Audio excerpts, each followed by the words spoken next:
Hi, my name is Alex Mellis, and today we are at Sunset Crater National Monument in Flagstaff, Arizona. Today we are currently standing approximately a quarter mile from Sunset Crater. You can see clearly it's this big cinder cone right behind us. And we are also surrounded by many native plants which inhabit the national monument. Right here we have Apache plume, which currently is in a very dry, arid state. And you can see a little bit of red plumage on it. We also have ponderosa pines nearby, which surround pretty much everywhere in the Coconino National Forest. And there are also some pinyon pines. You can see up on this little bluff in front of us, there is a pinyon pine standing over there. And so this national monument actually protects 3,040 acres of land from OHV use. There is an OHV area just about a mile south of here, and that is Cinder Hills OHV area. And protecting this area really preserves the land from destruction from vehicles, as well as just people camping and doing their thing. So you can really see a preserved state of land in the monument.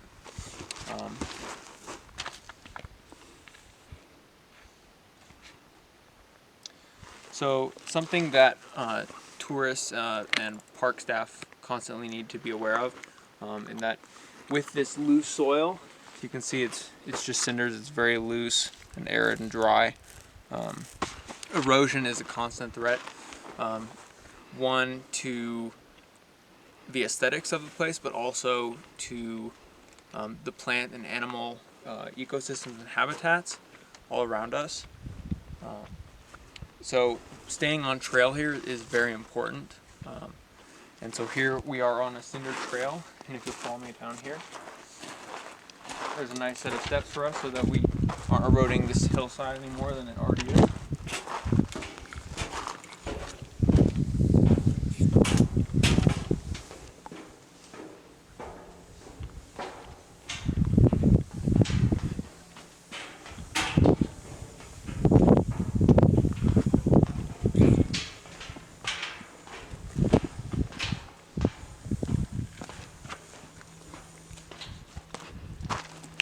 So right now we are standing in a lava flow, and this is really a great area to really kind of look back in time and see what was going on here about 1,000 years ago when this most recent eruption happened. This Sunset Crater is the most recent activity in the San Francisco volcanic field, and you can really see really clear evidence of that here in this lava flow.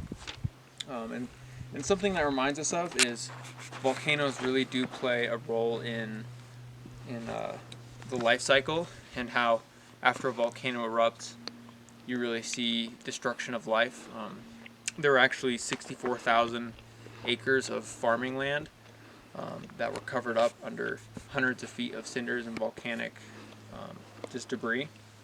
So 800 plus years later, we're seeing life reemerging in the monument and all around the San Francisco volcanic field. And the plants are an excellent measure to see how successful that has been. So something interesting here is that you can tell how recent this activity was, because the oldest pinyon pine that they have found at this monument is only 250 years old. And so this one up here on the hill, he's probably only 120, 150 years old. So it's really taken a lot of time to reestablish plant life in the area. So if you'll follow me here a little farther,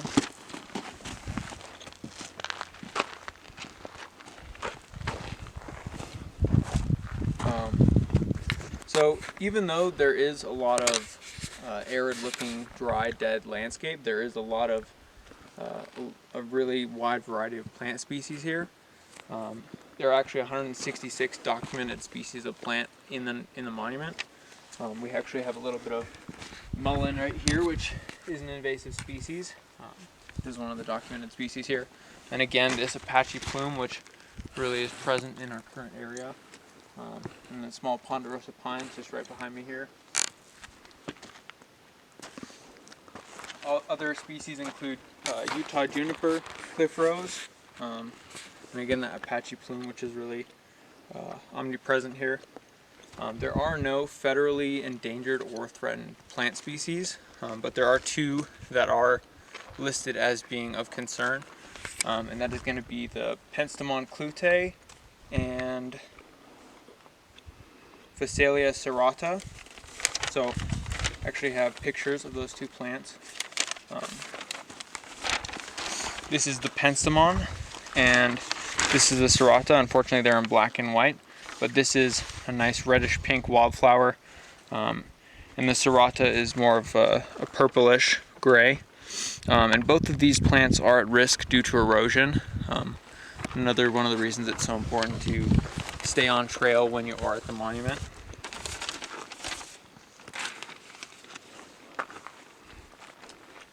Yeah, so it's just really important to stay on trail, and also the preservation of those two wildflower species is really being enforced due to the no off-road vehicle policy in the monument. So if you'll just follow me a little bit farther.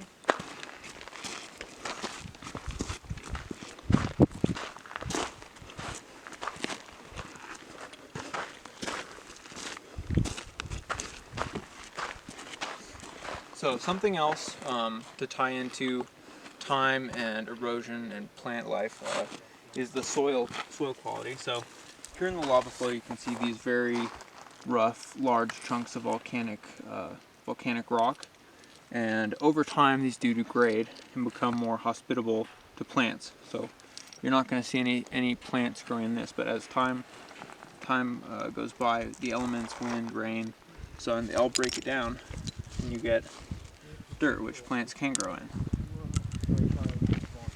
And so the finer quality dirt really is important for plants to be successful here and thrive. That is cool. I've never been to an ice cave. How's it going, guys? Good, how are you? Yeah.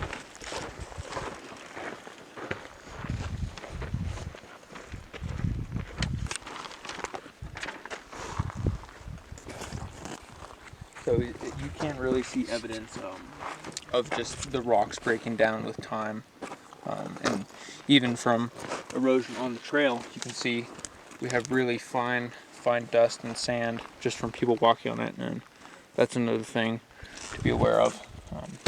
Roads and trails do break down the dust, but they also compact it. And frequent travel, as you can see, there's no plants growing in the trail due to just frequently people walking through it, which makes it very inhospitable for plant life to grow. Walking a little bit farther.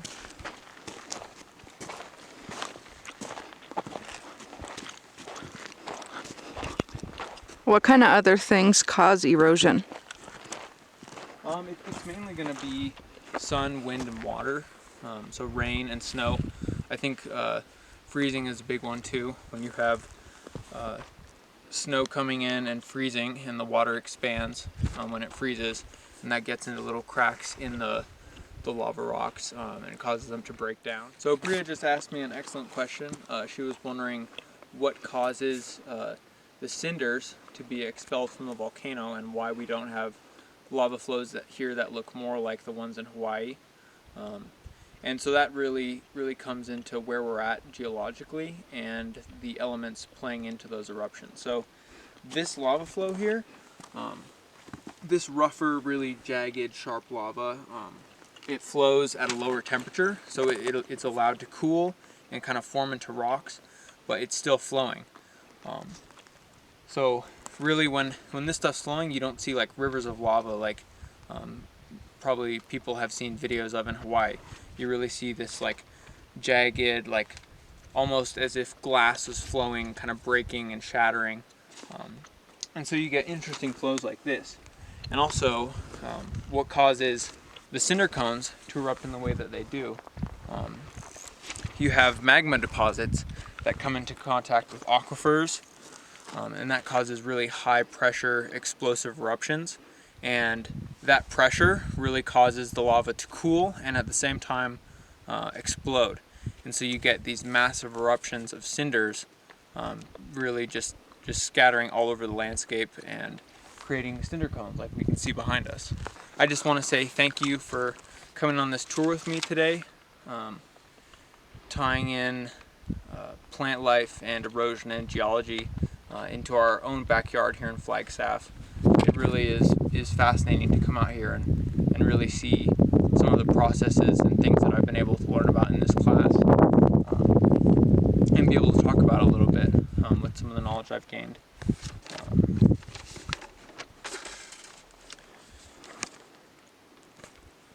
Yeah, so it's just really important to understand also the ecological processes at work here, erosion as well as human activity, and how that affects the ecosystems within this area, and how those processes affect plant and animal life at the National Monument. So I just want to say thank you for coming, and have a good day.